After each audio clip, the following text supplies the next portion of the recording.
తెలంగాణ రాష్ట్రంలో నియంత పాలన కొనసాగుతుంది అంటూ ఇచ్చిన హామీలు అమలు చేయకుండా హామీలు అమలు చేయాలంటూ పట్టుబడుతున్న టీఆర్ఎస్ నేతలపై అక్రమ కేసులు పెట్టడాన్ని నిరసిస్తూ ఈరోజు ఆందోళన నియోజకవర్గ భారీ మౌన ప్రదర్శన చేపట్టారు. ఇక ఆందోళన మాజీ ఎమ్మెల్యే క్రాంతి కిరణ్ నాయకత్వంలో వందలాది మంది మౌన ప్రదర్శనలో పాల్గొని కాంగ్రెస్ పార్టీ ఎన్నికల్లో ఇచ్చిన 6 గ్యారెంటీలను అమలు చేయాలని, వాటిలో ప్రధానమైన రైతులకు ఇస్తానన్న భరోసా 15,000 ఇవ్వాలని, మహిళలకు 2,500 ఇవ్వాలని, పింఛన్లు ఇవ్వాలని, దళిత బంధు, బీసీ బంధు, మైనారిటీ బంధుతో పాటుగా గతంలో టీఆర్ఎస్ ప్రభుత్వం అమలు చేసిన సంక్షేమ పథకాలను అమలు చేయాలంటూ డిమాండ్ చేశారు.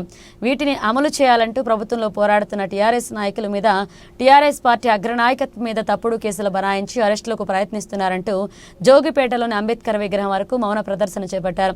ఈ కార్యక్రమంలో రాష్ట్రంలో రాజ్యాంగ హక్కుల ఉల్లంఘన జరుగుతుందంటూ నిరసించారు.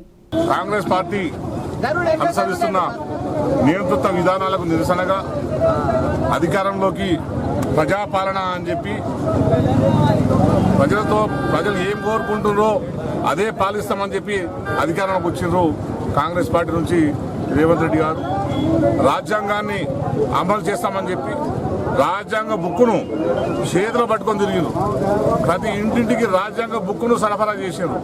రాజ్యాంగాన్ని ఏది ఉందో రాజ్యాంగంలో ఉన్నదాన్ని తూచా తప్పకుండా పాటిస్తాం, ప్రజల హక్కుల్ని కాపాడతాం, ప్రజలకు ఇచ్చిన స్వేచ్ఛను కాపాడతామని చెప్పి అధికారంలోకి వచ్చిండ్రు. కానీ అధికారంలోకి వచ్చిన సంవత్సరం లోపల ప్రజలకు ఇచ్చిన మాట తప్పిర్రు, హక్కుల్ని కూడా హరించేస్తున్నారు. మాట తప్పినందుకు, అడిగినందుకు, ప్రశ్నిస్తున్నందుకు కేసులు పెడుతున్నారు, అరెస్టులు చేస్తున్నారు.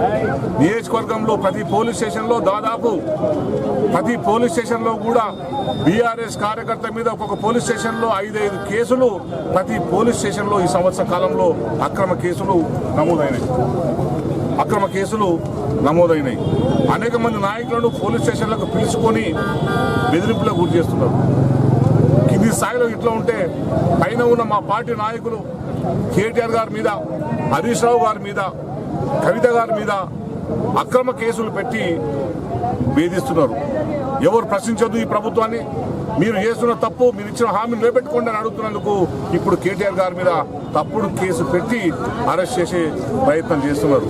దీని అందరూ మేము నిరసిస్తున్నాం. దీన్ని నిరసిస్తూ ఈరోజు మేము మా రాజ్యాంగ నిర్మాత, ఈ భారతదేశ ప్రజలందరికీ స్వేచ్ఛ ఇచ్చిన వ్యక్తి, ఈ భారతదేశ ప్రజలకు హక్కుల్ని కల్పించిన వ్యక్తి, హక్కుల్ని కాపాడుకోవడానికి పోరాటం ఒక్కటే శరణమని కూడా చెప్పిన వ్యక్తి, మీ హక్కులకు భంగం కలిగితే పోరాడమని చెప్పిన వ్యక్తి డాక్టర్ బిఆర్ అంబేద్కర్ గారు. అంబేద్కర్ గారికి ఈరోజు అంబేద్కర్ గారు భౌతికంగా మన మధ్య లేరు, కానీ మేము ఆ అంబేద్కర్ గారికి, అయ్యా అంబేద్కర్ గారు మా హక్కులకు ఇట్లా భంగం కలుగుతుంది, కాపాడండి అంటూ ఈరోజు మేము ఈ వినతి పత్రాన్ని అంబేద్కర్ గారికి ఇవ్వడం జరిగింది.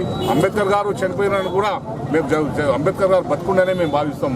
మా బాధల్ని, మా కష్టాలని అంబేద్కర్ గారికి చెప్పుకోవడానికి, ఎందుకంటే ఇక్కడున్న వ్యవస్థలన్నీ నిర్వీర్యమైపోయి మా బాధలు చెప్పుకునే పరిస్థితి లేదు.